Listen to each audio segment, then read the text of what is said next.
final time. Thank you for being here. This is Team Go-Getters, and we are the Community Development and Microenterprise Project. I'm Aaliyah Jackson. I'm a biology major. I'm Stylianos Pateras, a mechanical engineering major. I'm Jayanta, Pandit, and I'm a mechanical engineering major. And I'm Persing. I'm an anthropology major. So first we wanted to introduce our mentor, Beverly Hosey. She's not here at the moment, and she's the Director of Community Planning and Economic Development for the City of Youngstown. So before we get started with our presentation, I just wanted to give you some general definitions.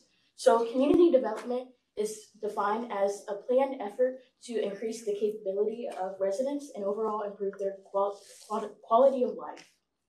And microenterprises are defined as a business or company that has 5 or fewer employees, including their owner. So what does the Community Planning and Economic Development Department do?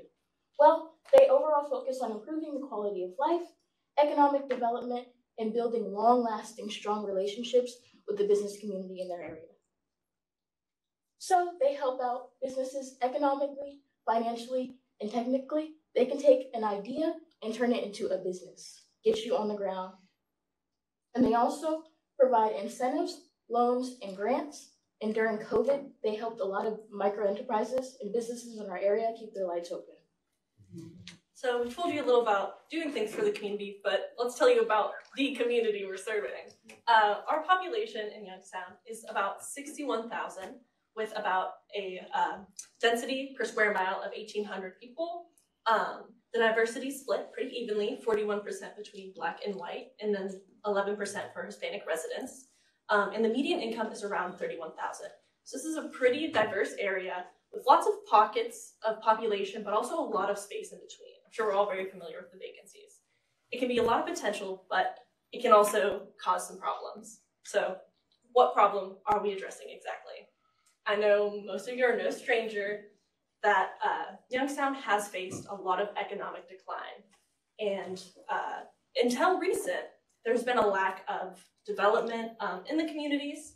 That's why only 6% of the businesses out here are micro enterprises.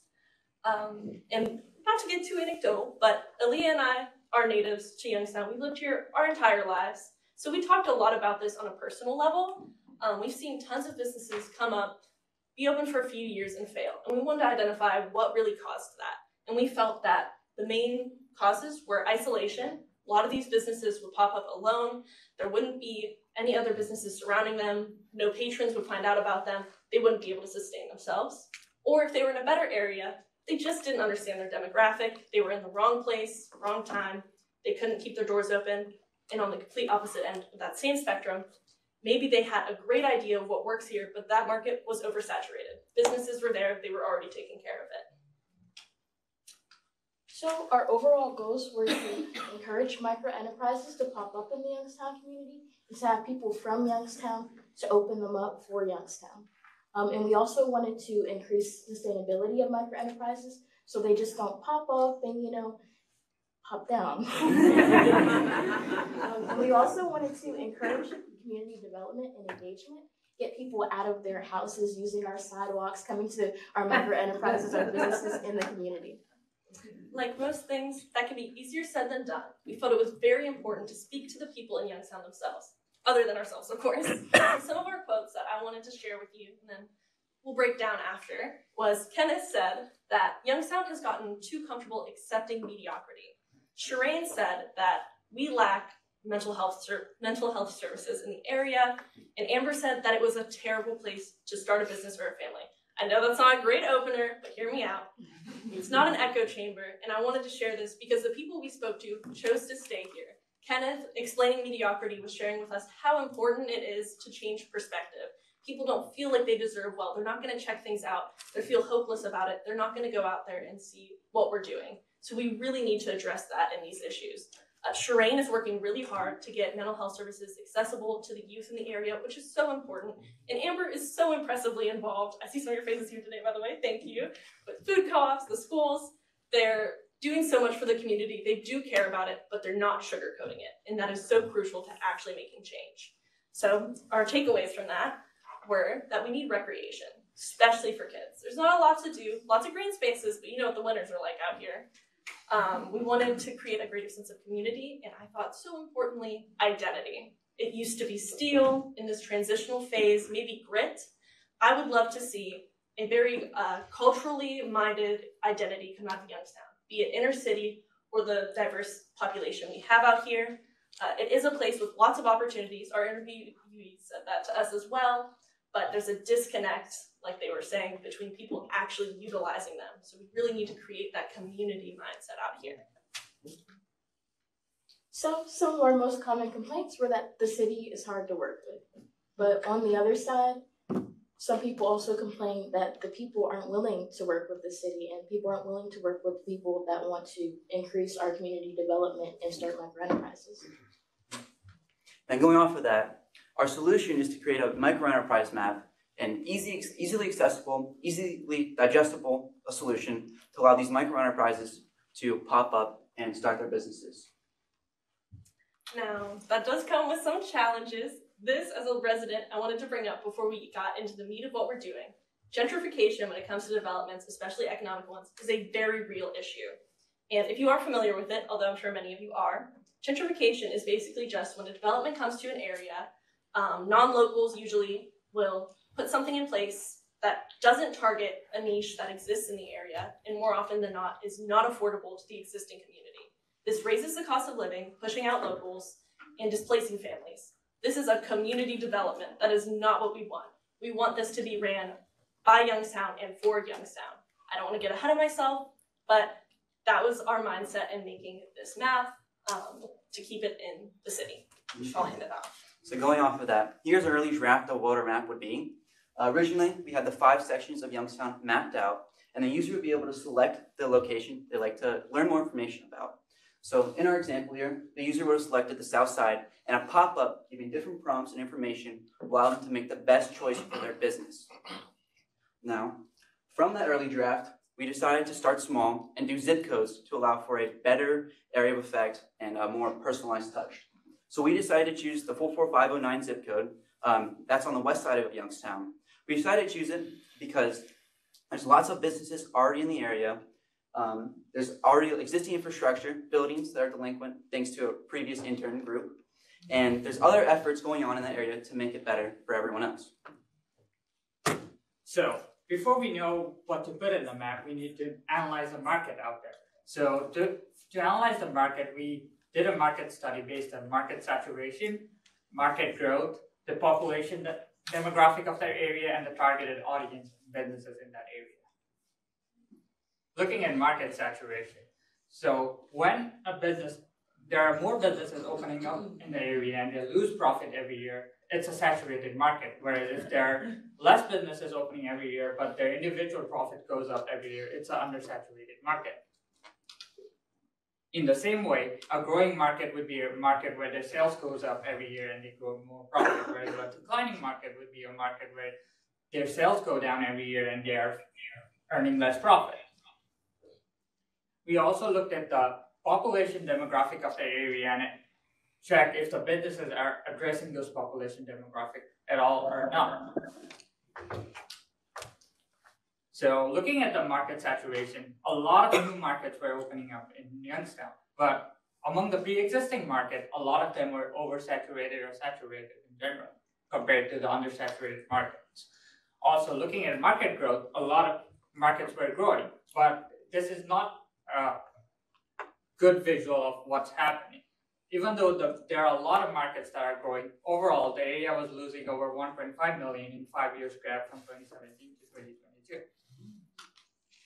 That is accounted by the businesses not targeting the right audience. Among all the businesses we studied, only 31% were targeting the right audience based on their age, and only 48% were targeting the right audience based on their income. Now that you understand the research that we did for this, here's our final map of the presentation. As we see, it's a living document. We want it to be continuously updated throughout time, to that way our users are able to have the best information for them. It's all cool to look at this picture, but I can give you guys a live demonstration of how this software will work. So going through it, a user will be able to open up this map and see every single Youngstown zip code mapped out for them. So let's select the 44509. Let's say, sir, you were there in the audience. You want to start a thrift business in that area. At a quick glance at the pop-up, you can see that that business works. Maybe you want to, you can see the wants of the locals as well, the competitive markets in the area, and the businesses that don't work and the businesses that locals don't want to see in that area. This is an incredibly useful resource for those trying to start their own businesses to grow and prosper without any failures. Now moving on, the map is incredibly useful, but let's put it to use. We decided to select a building in our zip code to start a business. So we decided to select 1540 Mahoning because it's in a business-centric location that's multi-floored, has a large front-facing window, and the building's pre-existing. As you can see, there are other efforts going on in Mahoning. Our building is labeled up there in green. The red is currently Economic Action Group buildings that they plan on revitalizing to increase the area. Blue, directly across from the road, is the old Wonder Factory. It's currently underutilized as just a storage facility, and there's the possibilities for that, it's just endless. Apart from that, the orange here is the existing buildings in that area. So as you can see, there's a lot going on in this corridor, and we feel that that location would just benefit from new life. So let's talk about the sense of connection on the outside of this building. We have a rudimentary little drawing here, but we took it a step up. So bring it over to me. We made a little foam bottle. Stylianos is great. He did all the scaling of the actual business, and then we made it with our little guy, the little lights. Thank you. Visual's important, I promise. Hear me out. That's worth it. I didn't get these for nothing. All right. So we've got our little bottle here, Barbie Dream House style. You can see all the potential inside. I even put a little painting. I thought I'd give it more life. But the point being, this is Little Lou's. It's an existing Puerto Rican restaurant, and I thought that this alleyway had so much potential. I don't know if you've been to Struthers, you've seen Say Lost, kind of inspired by that. But I thought putting a stage in the back for local musicians, which we have a lot of in all different genres, with some paving, maybe some outdoor seating, would be a great place for people to come to. On the other side of this, there's also a huge lot that if we had control of, could have food trucks, could be a host for events. And the building itself, I thought next door, if Little Lou was down for it, a student-led mural here would just be beautiful and would help create that sense of community that I've been rattling on about this whole presentation. So I think there's a lot of potential here. Let's talk about what's actually going to go inside of this place. We had a couple of ideas, and we used our research here to come up with what could fill that gorgeous, huge building. Our first idea, let me break it down, would be first floor laundromat. A lot of locals said they wanted that. It would be useful. It would be very low effort for the owner, almost a passive income, and same for the second floor with an arcade. Something for kids to do, potentially affordable. Moms could come do their laundry, send little Timmy upstairs, you know, they could go over to the restaurant, they could go up themselves. I would go to the arcade personally. But my hope, almost forgot, would be that the owner of this too could use that passive income to open another business in the area. Idea number two, this was a little inspired by Beverly. She spoke to us about a rental space idea, so I'm going to try and do it justice. But second floor, established businesses. This could be anything off our list that should work in that area. And then bottom floor would be kind of like an affordable rental space for a business to go to get off their feet. So anyone that feels they could fit in the area, again, using our model, could go down there, maybe a nail tech, start gaining customer base until they're off their feet enough to have a more permanent location somewhere else. New businesses come in, and then patrons who go to that second floor for the existing businesses will constantly be exposed to these new businesses on the bottom floor. And then, to keep it more simple than those two ideas, thrift shop up top, beauty floor on the bottom are two things that should work great in the area. Huge markets, and clothes are very needed at the moment. We've seen some of our interviews, so all three of those ideas would be great. So moving on in the future, here are some of our recommendations to make the model even better. Firstly, a more thorough market study could be conducted to allow for more greater factors such as external factors like COVID and other situations like that that cause businesses to randomly shut down. Another thing that you could do is increase the customer feedback to allow for more diverse data sources and a better product in the end. Also, we want to increase the feedback loop so this service is continuously updated and giving our users the best data that they can have. And that's very important if you want to start a business without the troubles of worries of failure. With all that being said, thank you for your time.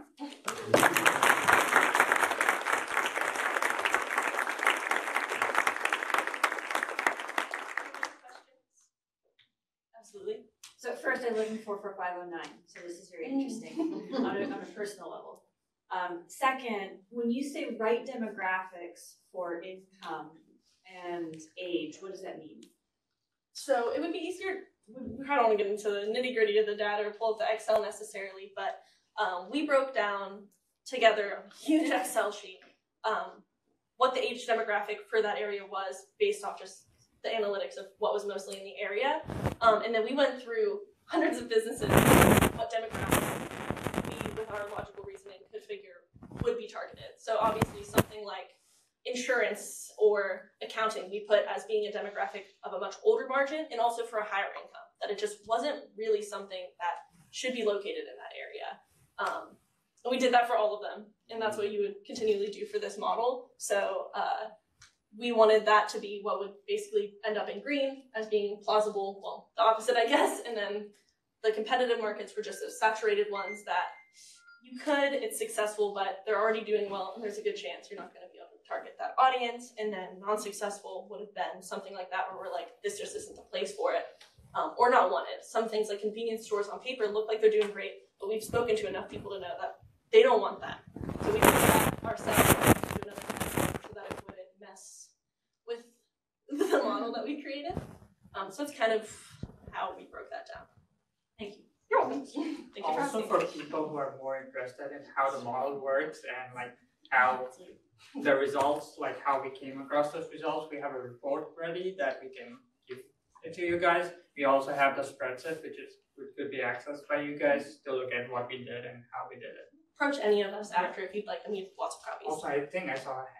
Yeah, I was curious, I read the concerns at the beginning, but if this was to be scaled citywide, how could the city use this tool to potentially better service microenterprises in the city as they're inboarded through City Hall or whatever?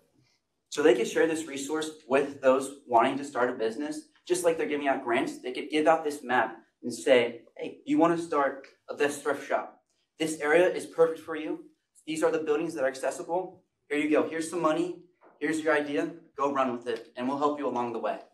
Or on the other end, that this is a bad place for you to start this business. You should reconsider looking at some of these other zip codes, some places that are a better fit for you. Really just help us utilize the spaces appropriately and to their benefit. Caution them, not necessarily say it's bad, Yeah. right? Yeah, but caution Harsh them words. that the data doesn't show it's viable, Yeah. right? As I'd viable. consider it Yeah. a region. Did you guys take into consideration of populations of the hospital and YSU, or just city population? I think that would have been condensed in the downtown zip code for YSU mainly. Mhm. I'm not sure about the hospital, but we don't probably have to open up the map, but I think the university and downtown were condensed right in the middle in a very small zip code of their own. So they would have a very different like analytic result for that area than for the rest of the different parts and sides of Youngstown. So I do think it kind of does exist in its own little. And I just asked because, I mean, having grown up in the city myself and working here, I can probably count on one hand the number of times I've visited a business outside of downtown or Youngstown in a long time, you know, but that's such a huge population of people that work here, that come here for work and that come here for school or live on campus that could utilize those businesses as well as the people that live here. So, you know, just taking that into consideration as a population that should also be considered. So I just wanted to, you know, ask if that was part of your thought process. Does your report kind of tell the city what they could recommend trying to find business-wise? Or something like I guess the city would have to find those businesses when they came to the city to be like, here's where you should go. I think that's inherently how the map would work. Whoever wanted to could utilize it, whether the city would look themselves and tell you, or you just would access it yourself. But that is what it has. We also did have a small section for overlooked businesses that lacked a lot of data because they just haven't been tried yet, that we felt would make a lot of sense in the area. There's a lot of room for growth in that part of our model. I think a lot more can be added constantly, but that is why we hope to hand this off so that we can just continue to get better from where we left off. But I could see it being used either way. It's kind of versatile, I would think, in that sense. So on your map, you showed the Wonder Bread Factory, or whatever, being a venue that could possibly work with the other interns' food distribution center. Have you guys considered presenting that? I mean, like working together in that way, because you guys' projects could work together so well, and give it right to like Sarah for the future. That is what we wanted. We spoke a lot with EAG and the other group about how much we love that building, and we thought, like we said, we kind of want like an epicenter, lots of businesses, they help each other. It needs to be kind of spread out. That something to do with food there would be great, other than, of course, Little Lou's and restaurants. That's what we want for that building, but it's not something we can gain ownership of yet. It's something kind of in the works, a little above us from what we hear, but it's our hope. And we were pushing and discussing how much we would love to see that building come into city's hands or into EAG's hands, somewhere where we could do that. Right now, it's more of a conversation, although I could try to have it. I do have connections to Shayla. Why are we storing stuff here? Can we stop doing that? I would love it if we could, because that building, we felt really strongly about it too, that there was so much potential for their group to move into that location. Okay, so that is a commercial property, correct? So the property you just showed on there, is that's considered commercial? 1540, yeah. Yes. Okay, so is it like available for sale if someone wanted to purchase that building or do something with that building? Who actually owns it, do we know? So from our understanding, that building is like many years delinquent and has a very big, like, they just haven't been paying their taxes and such. So I should be easily purchasable by the city or by individuals who want it. Yeah, I think that's above their pay grade as well, sir. I was Yeah, just curious, so. 'cause, you know, We were thinking just, with you, but Yeah. I mean, it is in that area, like in that Mahoning Avenue, because I was had to think when you showed the Wonder, I said, oh, now I know where that's at, over there. So I was just curious because, you know, there, you know, are some people who are looking for, you know, building space. And it's been, you know, like, how do you go about purchasing it? You know, those are questions that are gonna come up if somebody was interested in actually obtaining that space. So one more question. Any more questions? Oh, I have a question. Yeah. Were any like banks involved in the process, like in regards to if you invest in this area, would funding be more accessible in that area? Could you get more investment by targeting a specific area on that map you showed? We personally didn't talk to any banks, but I know our mentor could definitely get into it as she works with City Hall. And Has direct connection as well as the AG. as well. But that's a great thing to add to that pop-up. Mhm. Yeah, how readily available are funds for financing, right? We did find Yeah. out That's a why lot the of map our would be interviews, living, how constantly updated. a lot of and people allow are very for- generous in this area, and it was really shocking to me seeing so much money going around from so many people. How often it's there if you just ask, and I think that does kind of come back to Kenneth a little bit too, talking about accepting or feeling hopeless and not feeling like something's there. A lot of people don't just ask, but there are a lot of resources out there for that. Speaking to the city, speaking to some of these organizations we spoke to, funding is there via banks or otherwise. Thank you, guys.